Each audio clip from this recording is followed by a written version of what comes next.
Hello everyone, this is Chandrakant Patle, founder of strategy दुनिया।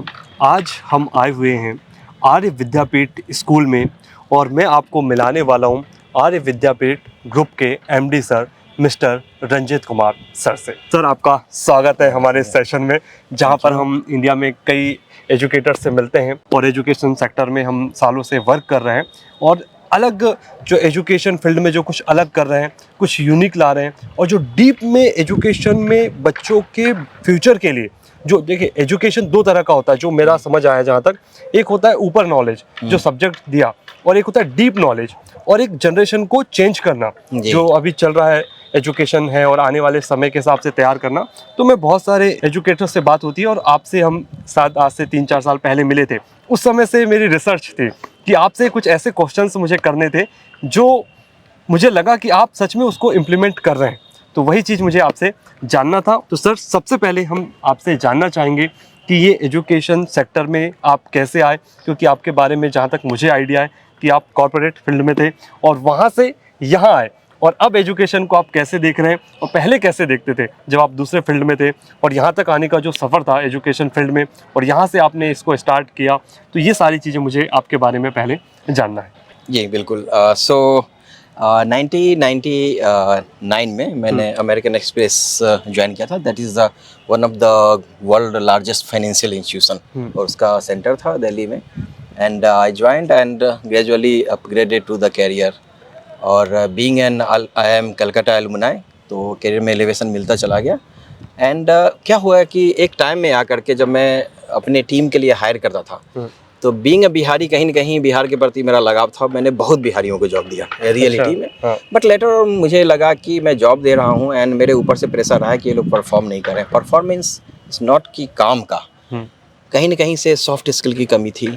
लड़ झगड़ लेते थे अपने से, मिल के नहीं रहना, टीम वर्क की कमी, इन चीज़ों के ऊपर और भी चीज़ें थी बहुत सारा। तो मुझे लगा कि शायद ये कॉलेज का प्रॉब्लम है। जब हम कैंपस में हायरिंग करेंगे तो वहाँ पे प्रॉब्लम नहीं है। देन मुझे लगा कि ये कुछ चीज़ें हैं बच्चों में जो स्कूल लेवल पे बचपन में इनकलकेट होनी चाहिए और वो नहीं है। तो कहीं ना कहीं से लगा कि क्या मतलब आउटपुट हमारा आ रहा है और ख़ास करके बिहार से जो था उतनी क्वालिटी नहीं आ पा रही थी। तो मुझे लगा कहीं ना कहीं मुझे रीबैक करना पड़ेगा और सम ऑफ द थॉट मुझे मान में था कि कभी मुझे लाइफ में अगर अपॉर्चुनिटी मिली तो मैं जाके इसको कुछ टाइट करने की कोशिश करूँगा, सिस्टम को सही करने की कोशिश करूँगा। सो जब मेरे पास ये अपॉर्चुनिटी आई कि हाँ आकर के हमें एक अच्छा स्कूल है, इसको आके देखिए, और जो मेरी एक सपना था कि जाके मैं रूट पे कुछ चेंज करने की कोशिश करूं, तो ये करीब आया था 2015 में मेरे पास अपॉर्चुनिटी। उस समय मैं यूके में था और एक प्रोजेक्ट पे काम कर था अपनी कंपनी से। वहाँ से प्रोजेक्ट को कंप्लीट करते करते 2017 लग गए। तो आने के बाद मैंने 2017 में रिजाइन एक्चुअली मैंने 2015 में ही उनको दिया था, बट वो टाइम लगा दिया रिलीज़ करने में। करते करते मैं आया और आने के बाद फिर इसको देखा और आने के बाद ये पता चला कि ये ऊपर से जितना ग्रास ग्रीनर दिखता है उतना है नहीं। इज़ वेरी टफ और डिफ़िकल्ट सिचुएशन। और ग्रेजुअली 2017 से अभी आप देख रहे हैं ग्रेजुअली हमने काफ़ी इम्प्रूव किया है और यहाँ तक पहुँचा है। तो चलिए सर, कैंपस बिल्कुल बिल्कुल बिल्कुल ठीक है। तो वही हम लोग सर के साथ अभी कैंपस आपको टूर भी कराएंगे, साथ साथ में हम कुछ वीडियोस भी दिखाएंगे आपको, जो देखने के बाद आपको बहुत अच्छा लगेगा जी। और हमारी टीम पीछे है और सर लोगों की टीम भी है, सब लोग देख रहे हैं कि क्या चल रहा है। तो सर से बातें चल रही हैं ताकि आप कुछ यहाँ से कुछ अच्छा लें। तो चलिए सर, अगर बैठ के बातें करें थोड़ा सा अच्छा बेटर रहेगा। बिल्कुल बिल्कुल, चलिए ठीक है। सर, जैसे मोतिहारी जैसे डिस्ट्रिक्ट लेवल पर एजुकेशन को लेकर जो चैलेंजेस आप फेस करते होंगे, क्योंकि आपको एकेडमिक देना है, बच्चों को बेहतर शिक्षा देना है, आप एजुकेशन को कैसे देखते हैं और जो चैलेंजेस आपके सामने आते होंगे उनको सॉल्व करने के लिए क्या रणनीति रहती है, या यहाँ का एजुकेशन सिस्टम आपके हिसाब से और यहाँ के पेरेंट के हिसाब से आपका जो तालमेल है बनाना, पेरेंट्स को डील करना, स्टूडेंट का माइंडसेट तैयार करना उस लेवल पे जहाँ जिस लेवल पे आप सोच के आए, तो उसको आप कैसे देखते हैं और कैसे फेस करते हैं?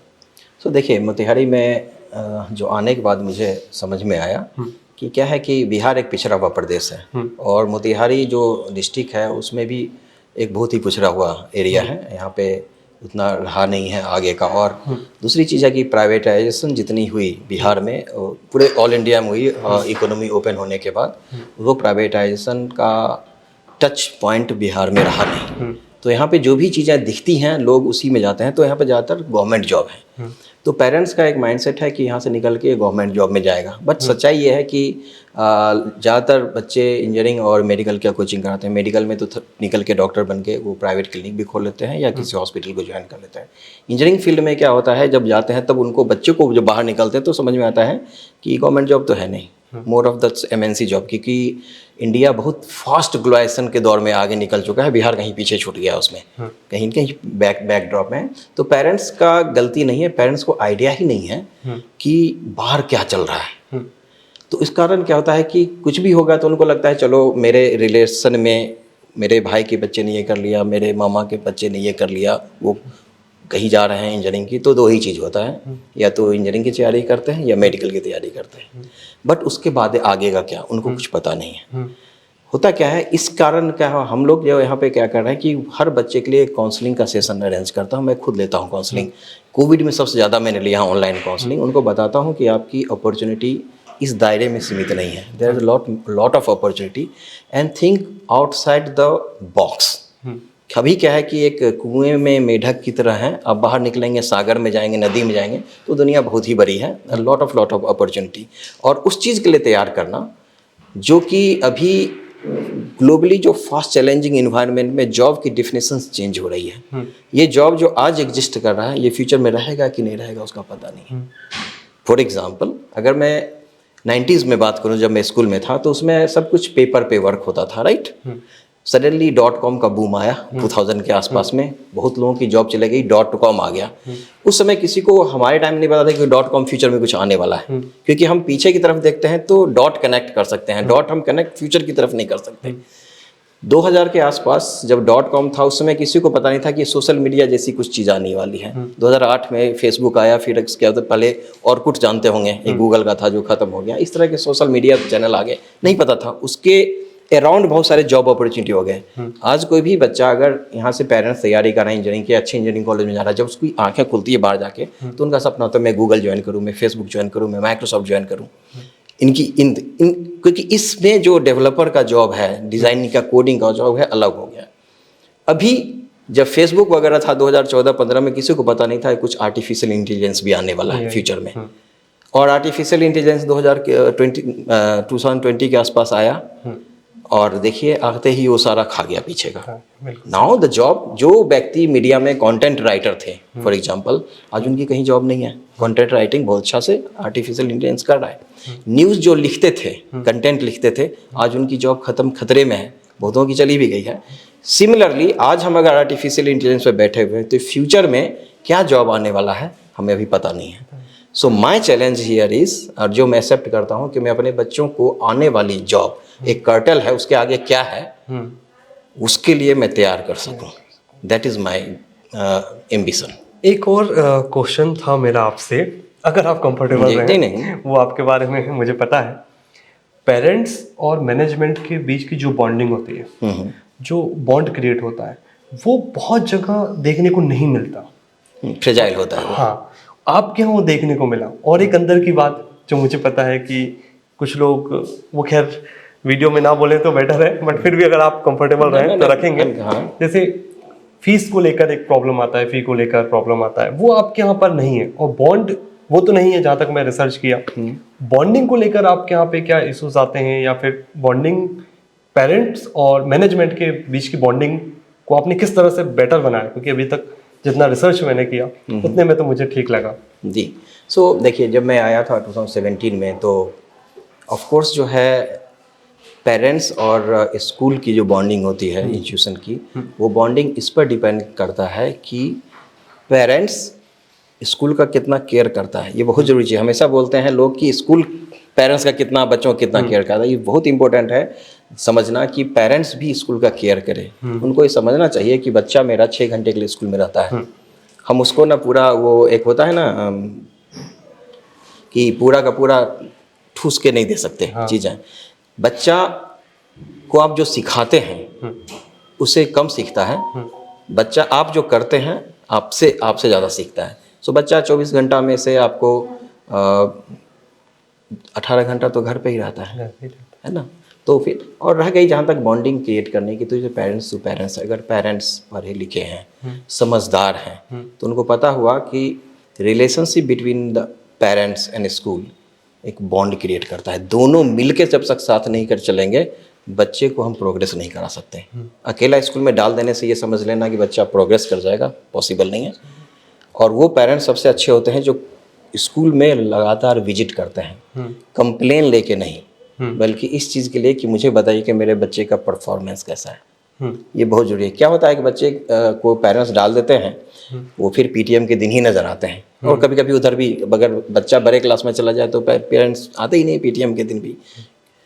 अच्छा, और एक अभी जो है जितने भी मैं एजुकेटर से मिला हूँ, और ये क्वेश्चन मेरा आपसे भी है, जो अभी एक ट्रेंड चल रहा है कि 10th के बाद जो क्लास में बच्चा नहीं दिखता है, आजकल 9th से ही आना बंद हो गया, वैसे आपके यहाँ पे तो आते हैं, पर 11th 12th बच्चा स्कूल नहीं आ रहा है, तो क्या वो आने वाले समय में उसका कुछ पॉजिटिव रहेगा या नेगेटिव रहेगा उसके फ्यूचर के हिसाब से, समाज के हिसाब से अगर देखते हैं? देखिए, ये चेंज हुआ है इसलिए कि बहुत ज़्यादा ग्लोरीफाई किया गया है जेई और नीट को, उस पेशे को ग्लोरीफाई किया गया है। आप देखेंगे अब तो खैर बच्चे नहीं जा रहे हैं कोटा में उतने, कोटा में देखते तो 90% बच्चे बिहार के होते हैं। जो मैंने पहले बार बोला था, पहली बार में, कि ग्लोबलाइजेशन के दौर में बिहार बहुत पीछे रह गया। लोगों को पता ही नहीं है कि उनको लगता है कि अब क्या करना है, 12th के बाद अपॉर्चुनिटी क्या है। हमारे टाइम में क्या होता था, मैं 90s की बात कर रहा हूँ, बच्चा पहले जेई दिया, अभी भी वही है, जेई दिया, 12th में नहीं हुआ, नीट हुआ, 1-2 बार ट्राई किया, नहीं हुआ, साथ में से एडमिशन ग्रेजुएशन में एडमिशन ले लिया। वो ग्रेजुएशन में कभी क्लास करने जाता नहीं है, सिर्फ एग्जाम देने जाता है, डिग्री आ जाती है, नॉलेज होता नहीं है। फिर उसको लगेगा कि चलो मैं उसमें से जो थोड़े कम पैसे वाले जो नहीं जाके बाहर पढ़ सकते हैं वो एसएससी वगैरह की तैयारी कर लेते हैं, क्लर्कियल जॉब की। जो बाहर जाके पढ़ सकते हैं वो ग्रेजुएशन के बाद बीपीएससी और आईएएस की तैयारी करने लगते हैं। क्या कितना परसेंट बच्चा आईएएस करता है, कितना परसेंट बच्चा आईआईटी निकालता है, परसेंटेज टर्म में देखिए सक्सेस रेट बहुत कम है। क्या हो रहा है कि इस एरिया में पेरेंट्स बच्चे को अनकंडीशनली किल कर रहे हैं, उसके मेरिट को, उसको मेरिट को पहचान नहीं रहे हैं। स्कूल्स भी छपरी टाइप के स्कूल्स बहुत खुल गए हैं, जहाँ पर में कि टीचर्स ट्रेन नहीं होते हैं, या बचपन में ही हमें डाला कि जनरली 8 मल्टीपल इंटेलिजेंस सिस्टम होता है। हर व्यक्ति में वो 8 इंटेलिजेंस में कोई न कोई एक इंटेलिजेंस बहुत टॉप पे रहेगा, 2 इंटेलिजेंस उसका सपोर्टिव होता है। जैसे मैंने कभी अपना मेरे अंदर नेचर इंस्टिंक्ट बहुत ज़्यादा है, मैं नेचर में बहुत बिलीव करता हूँ। सबसे पहले सोलर लगा, ये किया, मेरे लिए वो बहुत ज़्यादा इंपॉर्टेंट है, नेचर को सेव करना। हर एक का इंस्टिंक्ट है अलग। उन चीज़ों को आइडेंटिफाई नहीं करते हैं कि अगर जिस चीज़ में बच्चा बहुत अच्छा है, आगे जा रहा है, बच्चे को हम उसमें सपोर्ट करें, उसमें आगे ले जाएं। ज़रूरी नहीं कि हर एक बच्चे का इंटेलिजेंस जेई के लिए ही है, मेडिकल के लिए ही, ज़रूरी नहीं है। और यहाँ पे ये देखा जाता है, मैं जब 90s में था, जो 90 में मैंने 10th पास आउट किया था, तो बच्चे 11th में जा कर के साइंस नंबर 1 पे लेते हैं, सेकेंड आर्ट्स लेते थे। जो कॉमर्स लेता था उसको माना था सबसे बेकार बच्चा, टिपिकल बिहारी वर्ड में उसको बुड़बक कहते हैं। जब मैं बाहर गया तो पता चला नहीं, कॉमर्स का सबसे ज़्यादा स्कोप है, साइंस का सेकेंड है, आर्ट्स का स्कोप सबसे कम है। कॉमर्स के तो पता ही नहीं है यहाँ पर में, उनको लगता है ये कॉमर्स ले क्या करेगा, बेकार से चीज़ें, राइट। सो ये प्रॉब्लम है यहाँ पे, ठीक है। और मैं चाह रहा हूँ उसमें, और हम जैसे और लोगों को भी इनवाइट कर रहा हूँ कि आइए और इसको बेस लेवल पे ख़त्म कीजिए। कुछ टाइम के लिए एजुकेशन को अलग कर देते हैं बच्चे के लाइफ से, राइट। कुछ दिन के लिए सोचते हैं कि हटा दें, ठीक है।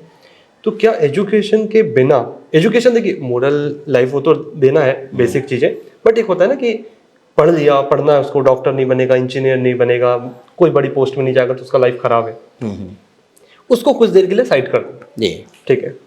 जैसे पहले अध्यात्म गुरु शिक्षा दी जाती थी अध्यात्म की, या उस समय भी इंटेलिजेंट लोग हुआ करते थे और अब भी हुआ करते हैं, कुछ दिन के लिए, कुछ टाइम के लिए हटाते हैं। अब मैं आपसे अगर बात करूं कि सर स्कूल में एजुकेशन ना दें, कि क्या आपके पास अदर ऐसी चीज़ें भी हैं जिससे बच्चा फ्यूचर में बेहतर कर पाएगा, उसके लिए क्या आपकी रणनीति है? एग्जैक्टली। सो ये क्वेश्चन जो आपने पूछा, मैं क्वेश्चन का जवाब देने से पहले एक बता, अपने इंटेलिजेंस और एकेडमिक, देखिए एकेडमिक और इंटेलिजेंस दोनों अलग चीज़ें हैं। जो ही नहीं, जो बहुत पढ़ा लिखा व्यक्ति है बहुत इंटेलिजेंट होगा। मैंने बहुत सारे गांव में ऐसे व्यक्ति देखे हैं जो निरक्षर हैं, बहुत इंटेलिजेंट है, समझदारी उनके अंदर कूट कूट कर भरी हुई है। ये एक सेपरेट बात हुआ। जो बताया कि हम और आगे क्या कर रहे हैं, that is my approach is कि मैं जो मेरे यहाँ अभी 5वीं 6ठी क्लास में बच्चा पढ़ रहा है, 7वीं पढ़ रहा है, या अभी नर्सरी में ही आया है, तो मैं देखता हूँ कि अगर मान लीजिए कोई बच्चा पहली क्लास में आया है, 12, 3, 15 साल के बाद वो जॉब सर्च करेगा, या तो खुद का अपना कैरियर, कहीं भी कैरियर बिल्ड करेगा। 15 साल बाद हम क्या देख रहे हैं, उस विजन को देखना बहुत जरूरी है। उस समय आर्टिफिशियल कुछ और होगा, और उसके लिए हम बच्चों को तैयार करें, ये बहुत ज़रूरी है। और उसके लिए हमने अपने यहाँ पे रोबोटिक्स लैब इस्टेब्लिश किए हैं। आर्टिफिशियल इंटेलिजेंस की पढ़ाई पूरे नॉर्थ बिहार में सबसे पहले मैंने शुरू करवाई थी यहाँ पे एज ए स्किल सब्जेक्ट, और बहुत डिफिकल्टी हुई बच्चों को समझाने में, बहुत डिफिकल्ट की स्किल सब्जेक्ट रखो तुम। उनको लगा था क्या जरूरत है, पेरेंट्स को भी लगता है क्या जरूरत है। उनका सारा फोकस होता है कि बच्चे का मैथ अच्छा है, साइंस अच्छा है, बस खत्म। इंग्लिश अच्छी होनी भी बहुत जरूरी है आज के समय में। है, बिल्कुल है। अगर इंग्लिश अच्छी नहीं है, मैं ये नहीं बोलता इंग्लिश का कोई पक्षधर नहीं हूँ, लेकिन इंग्लिश अच्छी होनी जरूरी इसलिए है, जब आप एमएनसी कंपनी जाएंगे, मैं थ्रू आउट हिंदी मीडियम रहा हूँ। बाद में चल के मुझे लगा कि नहीं, अगर मैं इंग्लिश नहीं पढ़ी होती तो मेरे अंदर कोई मीटिंग हो रही है, मान लीजिए कोई एमएनसी कंपनी में, सब कुछ अगर डील हम कर रहे हैं यूएस के क्लाइंट से, बाहर के क्लाइंट से, उनको तो हिंदी नहीं आती। हम कुछ करते हुए भी अपनी इंटेलिजेंस को, अपनी क्षमता को हम वहाँ पे प्रदर्शित नहीं कर सकते हैं, बिकॉज लैंग्वेज बैरियर है। आप क्या स्पोर्ट्स के बारे में मेरे को बहुत कुछ लास्ट टाइम से भी बहुत उसको आगे आप लेकर गए, तो उसके पीछे क्या रीज़न? एक रीज़न है, देखिए स्पोर्ट्स जो है सबसे बड़ी चीज़ है कि वो फिजिकल फिटनेस तो है ही, लोग समझते हैं। स्पोर्ट्स बहुत ज़्यादा मेंटल फिटनेस देता है। मेंटल फिटनेस इसलिए ज़रूरी है कि क्या होता है, आप देखेंगे कि डेवलप कंट्री में बच्चे बहुत ही हार्ड चीज़ों को भी एक्सेप्ट कर लेते हैं, बहुत जल्दी डाउन नहीं होते हैं। कभी उनको ये नहीं प्रॉब्लम होती कि ये सडनली आ गया मैं सुसाइड कर लूँ, यहाँ पे हो रहे हैं। तो मेंटली फिट कर रखना बहुत जरूरी है, मेंटली हार्ड होना बहुत ज़रूरी है। गेम में वो जानते हैं कि हम आज जीते हैं, कल हार भी सकते हैं, और हार को डाइजेस्ट करना सीखना लाइफ में सबसे ज़्यादा ज़रूरी है। That is where the sports is there. इसलिए हार को डाइजेस्ट करना, विन को तो सब लोग सेलिब्रेट करते हैं, हार को, अपनी डिफीट को डाइजेस्ट करना सबसे ज़्यादा जरूरी है। वो इसलिए भी जरूरी है कि फ्यूचर में जो हम बात करें 15 साल बाद क्या जॉब रहेगा, जिस जॉब की तैयारी आज बच्चा कर रहा है, हो सकता है जॉब एग्जिस्ट ही नहीं कर रहा है, तो डिफीट होगा, फिर तो सुसाइडल मोड में चला जाएगा। तो डिफीट को एक्सेप्ट करें एंड हमेशा उसको रोक के नई चीज़ की तैयारी शुरू करें जो आगे आने वाला है। क्या होता है स्पोर्ट्स में, एक हमने गेम हारा, अपने आप को एनालाइज किया कि हमने गलती कहाँ की, अगले गेम के लिए तुरंत रेडी हो गए। सर ने बहुत अच्छी बात बोले कि गेम में या तो हारेंगे या जीतेंगे, और जो गेम नहीं खेलता है वो, उसको ना हार का पता है ना जीत का पता है। और यहाँ पर क्या होता है, बच्चे के जो डिसीजन होते हैं, क्योंकि एक टाइम था सर, मैं भी उस फेज से निकला था, मैं अपना बिजनेस स्टार्ट किया, इस फील्ड में आया, एजुकेशन फील्ड में, तो मेरा ना दो चीज़ों पे फोकस रहता है। और मैं सभी लोगों से, जितने भी एजुकेटर्स हैं या जो भी बिजनेसमैन है, उनसे दो चीज़ें पूछता हूँ मैं, कि एक कॉन्सेप्ट जिसपे मैंने भी वर्क किया है, मैं बोलता हूँ कॉन्सेप्ट और विजन। जो मेरे भी कुछ मेंटर थे, जब हमने स्टार्ट किया चीज़ों को, तो ये मुझे लगा कि मेरे लाइफ में बहुत इसने बदलाव लेकर आए जी। तो और अब एजुकेटर से मैं मिलता हूँ, डायरेक्टर सर लोगों से मिलता हूँ, आप लोगों से मिलता हूँ, तो मैं दो क्वेश्चन जरूर करता हूँ। एक, आपका कॉन्सेप्ट, आर्य विद्यापीठ का कॉन्सेप्ट प्लस विजन, कि अपने बच्चों को वो आने वाले 5 साल 10 साल में कहाँ देखना चाहते हैं। राइट। क्योंकि ये दो क्लियर नहीं होंगे तो मुझे जहाँ तक समझ आता है कि आगे का फिर चैलेंजेस आएंगे। तो ये दो के बारे में, दो क्वेश्चन मैंने आपसे एक साथ किया, वो साथ में अगर आप मुझे बता पाएं कि आर्य विद्यापीठ के विजन और कॉन्सेप्ट दोनों पे बात। तो आर्य विद्यापीठ का जो विजन है, कॉन्सेप्ट है, जो कि जिसे मैं भी अलाइन करता हूँ और हम लोगों ने मिलकर इसको बनाया है। कॉन्सेप्ट यह है कि हम एजुकेशन तो देंगे, जो किताबी ज्ञान है, किताबी ज्ञान के अलावा जो सामाजिक ज्ञान है, जो सॉफ्ट स्किल है, उसको भी दें बच्चों में, ताकि वो कोई भी किसी भी तरह का चैलेंज सामने में आए तो उसको फेस कर सके। ऐसा नहीं कि वो सिर्फ एक टेक्नोक्रेट होकर रह जाएं, टेक्निकल नॉलेज ही हो, किताबी चीज़ें हों, उसके अलावा इन चीज़ों पे ये कॉन्सेप्ट है हमारा। Overall this called the holistic growth, right. और सेकेंड वाला आपका क्या था? विजन। 5 साल 10 साल बाद अपने, देखिए मेरा पर्सनल विजन है, मेरा पर्सनल, और मैं कोशिश कर रहा हूँ उसको कि मेरे बच्चे जब यहाँ से 5-10 साल के बाद आगे निकलें तो नौकरी मांगने वाले ना हो, नौकरी देने वाले बने। ये मेरा विजन है। दे शुड बी एंटरप्रेन्योर, उनके एंटरप्रेन्योरशिप माइंडसेट को डेवलप कर रहा हूँ। वो ऐसा कुछ सेटअप करें, स्टार्टअप करें, जहाँ पे लोग उनके पास आए नौकरी लेने के लिए, ये कटोरा लेके नौकरी मांगने नहीं जाए। That is my vision. ये बात आपने बहुत अच्छी बोली। ये बात मेरे पापा भी पहले बोलते थे कि लाइफ में पढ़ाई इंपॉर्टेंट है, बट एक बेटा ऐसा कुछ सीख जाना, स्किल, ठीक है, कुछ ऐसा सीख जाना कि आपको कभी किसी के सामने हाथ फैलाने की ज़रूरत ना पड़े। एक हुनर ऐसा सीख जाना जो आपको आपके लाइफ स्टाइल को, आपके जीवन शैली को बेहतर बना सके। तो ये सर का जो विज़न है, ये मुझे लगता है कि ये बेस्ट है। इसके बाद तो कुछ रहता नहीं है। जब आप इस लेवल पे सोचने लगते हैं कि अपने बच्चों को ऐसा बना देना कि वो लाइफ में आगे कहीं जाए तो कुछ अच्छा करे, बेहतर करे, ये मुझे समझ आता है। और ये और भी इम्पोर्टेंट है बिहार में, क्योंकि बिहार में जनरली हर कोई फोकस ही था नौकरी। अगर कोई बच्चा नौकरी कर रहा है, वो कहेगा हम छोड़ करके कुछ अपना सेटअप करना चाहते हैं, घर वाले उसके ऊपर ना मतलब कौवे की तरह काँव काँव करना शुरू कर देते हैं कि अरे तुम क्या सोच रहे हो, तुम नौकरी लगी हुई है। मतलब कंफर्ट जोन में रिस्क टेकर्स नहीं है, सो इसमें रिस्क टेकर है। तो ये मेरा विजन था। और आप बताइए, आप तो हमारे साथ जुड़े हुए हैं और कई बार आए हैं, आपको कैसा लगा हमारा स्कूल? देखिए, ऑल ओवर जितना टाइम से मैं आपसे जुड़ा हुआ हूँ, सालों होने लगे, लंबा टाइम हो गया काफ़ी, आपसे जान पहचान, आना जाना, मीटिंग, तो मैं हर जगह जाता हूँ ना तो कुछ अलग देखता हूँ चीज़ों को, और मैं ट्राई करता हूँ कि वो चीज़ बताऊँ। पॉजिटिव है तो उसको रखें, नेगेटिव है तो भी रखें, ताकि वो उस पर सुधार कर पाएंगे, डेवलप कर पाएंगे। तो आपने क्वेश्चन किया है तो थोड़ा सा मेरा नज़रिया बहुत डीप होता है किसी भी चीज़ को देखने का। तो एक तो जितना भी कैंपस में विजिट किया, पूरे टीम मेंबर से मिला, पहले भी मिला था और प्रोग्राम भी हुए थे कुछ, तो एक चीज़ जो मुझे लगा कि आपके हर एक टीम मेंबर में, टीम मेंबर से सभी को मैं ले रहा हूँ, टीचर हो, स्टाफ हो, सभी लोगों को, वो डीप में जाके कोई भी चीज़ में काम करें, मतलब गहराई है उसको थोड़ा सा अगर समझ पाओ आप तो, वो जो गहराई है लोगों में, वो आपके पूरे कैंपस में मुझे दिखती है, हर एक पर्सन में। वो फिर आपका प्यून हो, ड्राइवर हो या टॉप मैनेजमेंट तक हो, लोग, वो सारा सपोर्टिंग स्टाफ हो, सब में वो डीप दिखता है। ये चीज़ें मुझे, जैसे हमारी एंट्री हुई तो मुझे बहुत दिनों से लग रहा था कुछ तो यहाँ अलग है, तो वो मैं इतने दिन में समझ पाया। और सेकंड चीज़ मैं समझा कि किसी भी स्टूडेंट में ना वो जो एक लैंग्वेज बोलते हैं जो हाँ, जो स्टूडेंट जो होते हैं ना, जिनको छपरी टाइप बोला जाता है वो किसी भी स्टूडेंट में नजर नहीं आया। ठीक है, पूरे डिसिप्लिन में थे। अगर हम कुछ बात भी करें कुछ बच्चों से तो भी देखा, तो वो आपने बहुत अच्छा उसको माहौल जो बनाया है मैनेजमेंट।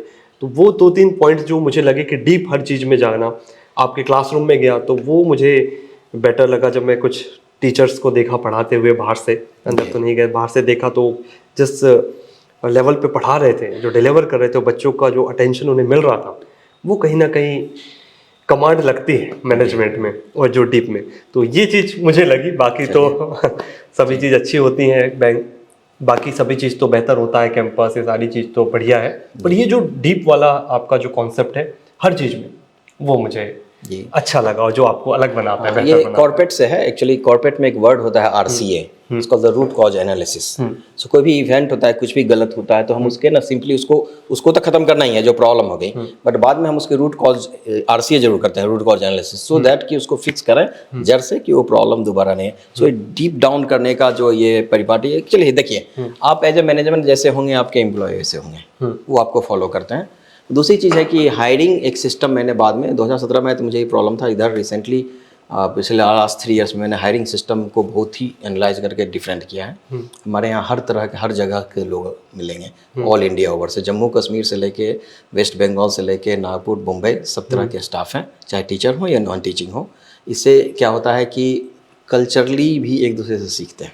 हाँ, जो ही नहीं कि हम जो वही जो कुएं के मेढक हैं वो नहीं है, हम वो एक अपॉर्चुनिटी ला रहे हैं यहाँ के लोकल एम्प्लॉय के लिए भी, कि बाहर के लोग भी आके सीखें, बाहर के लोग भी यहाँ के बारे में सीखें, तो ये एक बेनिफिट होता है। नहीं, वो पूरा मुझे समझ आया, क्योंकि अभी कुछ टाइम पहले मैं आया हुआ था, जस्ट अभी कल या परसों हम लोग थे, तो देखे थे कि पेरेंट भी बैठे हुए थे, तो पेरेंट में भी ना एकदम धैर्य टाइप फील आ रहा था मुझे। तो वो जो आपने क्रिएट किया है पूरा, वो मुझे बहुत अच्छा लगा। बाकी सभी लोगों का अपना अपना सोच होता है, थॉट होते हैं, बट कुछ चीज़ें जो मुझे अच्छी लगती हैं, मुझे लगता है इस पे काम किया गया और वो अच्छी बात है, होना भी चाहिए। School is all about the discipline. हाँ, ये चीज़ें बहुत अच्छा है। तो ये सर से छोटा सा डिस्कशन था। हम लोगों ने बहुत अच्छी डीप जो बातें होती हैं उस पर हम लोग गए और डिस्कशन किया, और आई होप कि आपको भी इससे कुछ सीखने को मिलेगा, और कुछ पॉइंट्स अगर यहाँ से आप ले पाएँ और अपने स्कूल को बेहतर बनाएं तो हमें भी खुशी मिलेगी। सो सर, बहुत बहुत धन्यवाद आपका, जितना आपने मुझे टाइम दिया।